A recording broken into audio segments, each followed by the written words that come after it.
Iya bisa. Iya, boleh Bapak. Baik ya, langsung aja. Nama saya Tahir Fauzi.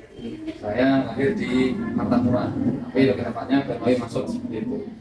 Nah itu kemudian saya pendidikan saya itu untuk SD itu beberapa kali pindah sekolah ya karena orang tua pindah itu. Kemudian MTS, alias terus aja.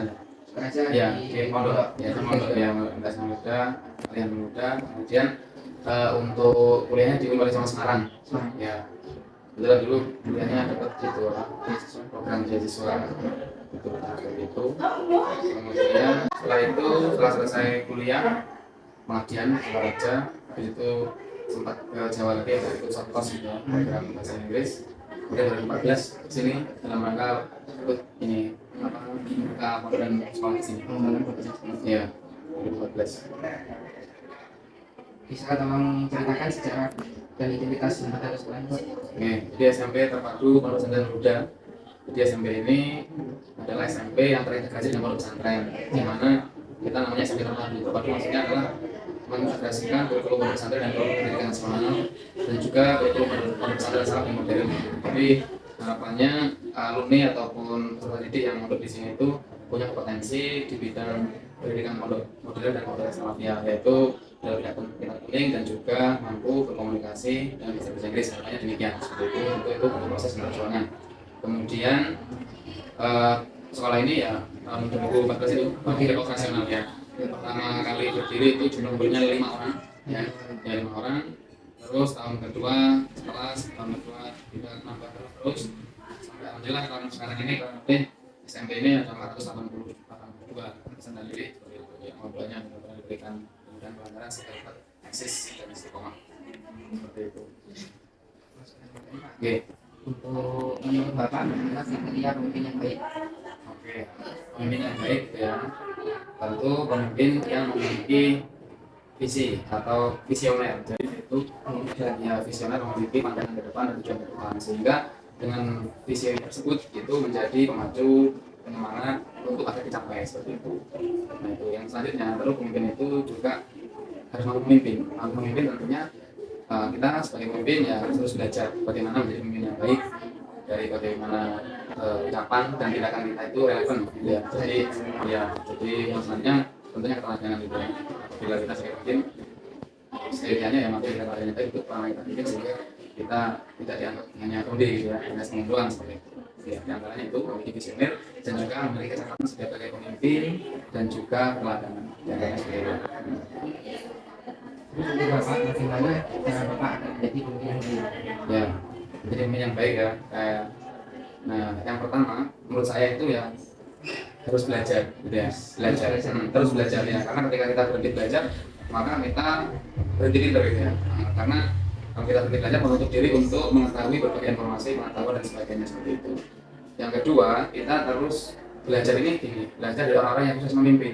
Ya, memimpin. Mungkin kalau kepala sekolah ya kita cari inspirasi sekolah terbaik, kepala sekolah terbaik dan sebagainya. Terus yang selanjutnya juga kita itu punya komitmen gitu ya. Komitmen artinya program-program yang telah kita buat itu perlu memiliki komitmen agar bisa tercapai.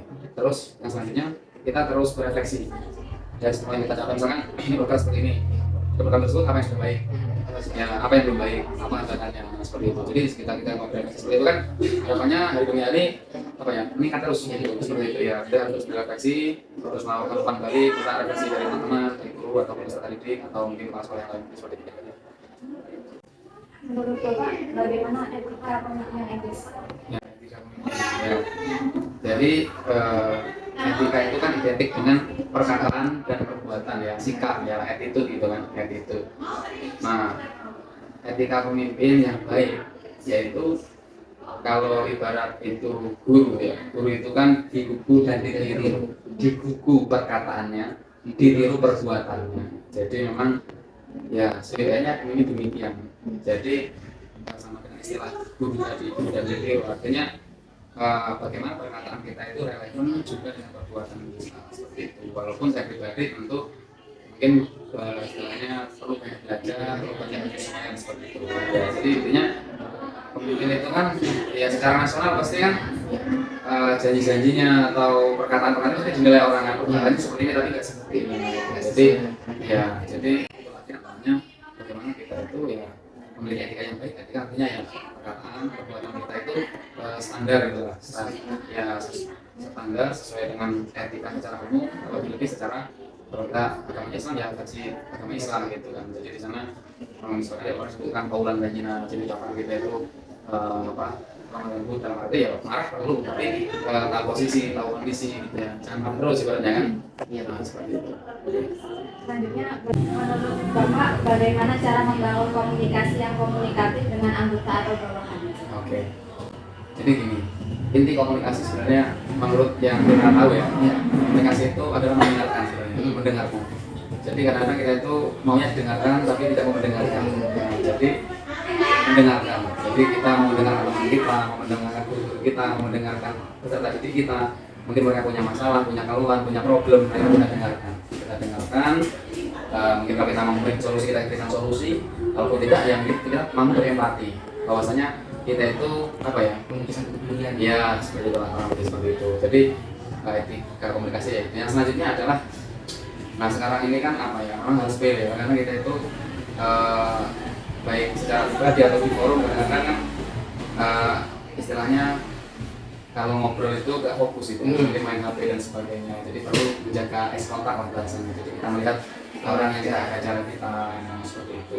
Kemudian juga komunikasi dalam arti luas ya, apabila guru kita, rekan-rekan kita mungkin ada pelanggaran atau ada yang kurang sesuai, nah itu kita ya tahu tempat gitu ya. Artinya ngomongnya tahu tempat dan tahu waktu ya, seperti itu. Mungkin orang melakukan apa yang kurang pas, tapi kan ada waktu dan tempatnya kapan harus disampaikan ke guru itu, dan kalau nggak pas kan bisa sakit hati atau malah emosi gitu, seperti itu. Jadi intinya ya kita harus memiliki kecerdasan emosional.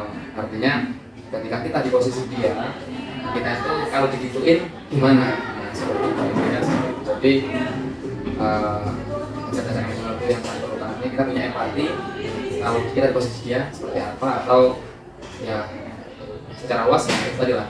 Paling inti itu ya kita mau mendengarkan, kemudian ibaratnya itu orang bicara sekali ya kan, kita respon 2 kali ibaratnya. Selanjutnya, bagaimana cara membangun hubungan yang baik dengan orang yang memiliki jabatan di atas Bapak dan di bawah kita? Oke. Ya, hubungan jabatan orang yang di atas kita dan di bawah kita ya. Ya, ini kan memang kendala gitu. Kalau namanya orang di atas kita gitu kan. Nah, ini caranya ya pertama, ya kita kan punya tupoksi ya. Artinya tugas dan fungsi kita tuh kan sebagai kepala sekolah, mungkin ada orang yang sebenarnya di atas saya.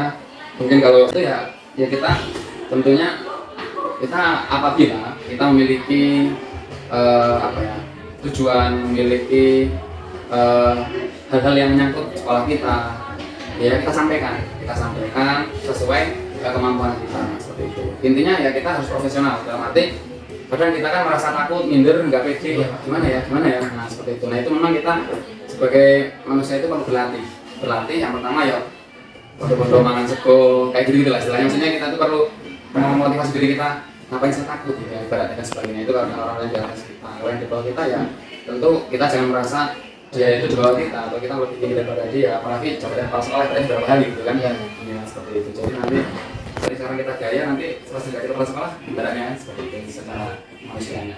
Jadi intinya ya strateginya ya kita profesional ya, kemudian kita tetap yang tadi itu ya berempati, terus kita itu mampu menempatkan tempat waktu ketika kita berkomunikasi dengan orang gitu. Misalkan ya kita mau ketemu pimpinan dinas atau siapa gitu kan, ya kan kita harus tahu ini sedang repot, sedang marah atau sedang apa gitu kan. Jadi kalau saya sampaikan kurang pas, nah seperti itu lah. Begitu juga dengan orang yang di bawah kita, walaupun kita merasa ini tapi ya kondisinya seperti ini gitu. Kalau sampai sekarang kurang pas, nah seperti itu. Selanjutnya, bagaimana Anda membangun manajemen yang baik dalam pertunjukan? Oke. Ya, jadi ya saya pribadi masih belajar terkait hal itu juga. Nah yang pertama seperti ini, kita itu kan untuk manajemen yang baik itu yang pertama kita harus ya kan memanajenya itu yang pertama kita itu sesuaikan orang lain itu sesuai dengan tupoksinya. Kamu apa, tugasnya apa, seperti itu. Ya tupoksi. Yang kedua itu habis itu kita punya perencanaan gitu ya. rencana. Ini tugasnya ini seperti ini. Nah ini kita pastikan berjalan gitu ya. Iya, sesuai apa yang kita inginkan tadi, sesuai apa tupoksinya tadi. Ya. Kalau tidak berjalan ya kita gali apa masalahnya, apa akar masalahnya seperti itu ya kan.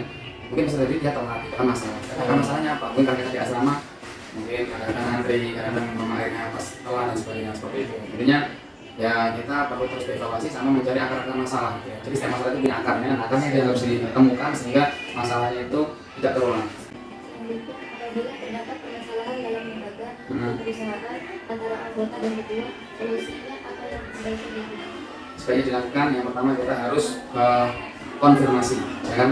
Konfirmasi. Kadang masalah itu belum tentu benar atau benar tapi berlebih-lebihan atau apa. Jadi ini kita perlu mengkonfirmasi kebenaran masalah tersebut. Jadi masalah itu detail, oh masalahnya seperti ini, nah ini jangan abu-abu. Misal sudah jelas. Nah kalau sudah jelas masalahnya, nah baru kita harus cari solusinya, mengapa itu terjadi, kok bisa terjadi, kenapa, nah, seperti itu. Jadi kalau ada masalah itu, yang pertama sekali kita harus pastikan kebenaran masalah tersebut seperti apa, kemudian baru dari situ kita menemukan akar masalahnya tadi sehingga bisa ketemu solusinya. Oke.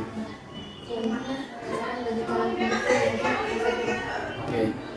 Calon pemimpin tentu yang pertama terus belajar gitu ya. Walaupun demikian pemimpin itu harus terjun, ya nggak? Ya. Kita punya banyak teori kepemimpinan, harus begini, tapi kita nggak melakukan. Nah, beda sama dengan renang gitu kan. Mungkin kita udah menguasai teknik-teknik renang, gaya-gaya renang, tapi kita nggak pernah coba renang. Nah, mungkin kan menguasai secara teori kita punya dulu. Nah, dari itu ya calon pemimpin segera memimpin, gitu ya. Memimpin apa? Memimpin apa saja, memimpin diri kita. Iya, karena kita ini kan apa? Punya target, punya rencana nggak tercapai. Berarti kan kita nggak susah memimpin kita ibaratnya. Nah, itu kan memimpin diri kita. Pemimpin kan visioner, punya visi, oh aku mau ngapain, kita udah merencanakan targetnya seperti ini. Nah kalau nggak tercapai berarti artinya kita gagal secara memimpin itu, tapi secara luas ya. Tapi yang jelas harus belajar. Lihat ada gambar Pak, minta caranya menciptakan sebagai mahasiswa katanya. Oke, untuk teman-teman mahasiswa ya, do the best, ya kan, lakukan yang terbaik, ya kan. Kalau bahasa itu ada motivasinya kan, do the best, wherever you live, you will be success. Lakukan yang terbaik, dimanapun kamu pasti kamu akan sukses, gitu kan. Jadi sama dengan mahasiswa ya. Anda bisa cari insight-insight di internet, di YouTube, di mana agar jadi mahasiswa terbaik itu seperti apa gitu kan. Itu jangan lupa untuk cari info dari itu. Namanya itu lakukan yang terbaik gitu kan. Walaupun kita mungkin bukan yang terbaik, tapi kalau sudah melakukan yang terbaik, insya Allah itu kan. Kalau ajur di kontribusi, jadi apa yang kita usahakan itu, insya Allah apa ada hasilnya. Ya. Kemudian wawancara yang kami lakukan Bapak, tidak sekurangnya kami mendapatkan pendapat ya. Selanjutnya demikian ya. Saya juga mohon maaf, tidak semua yang saya sampaikan itu belum bisa saya lakukan secara maksimal gitu kan. Cuma ini kan sifatnya tanya jawab, jadi saya tahu, saya jawab sesuai yang saya tahu seperti itu.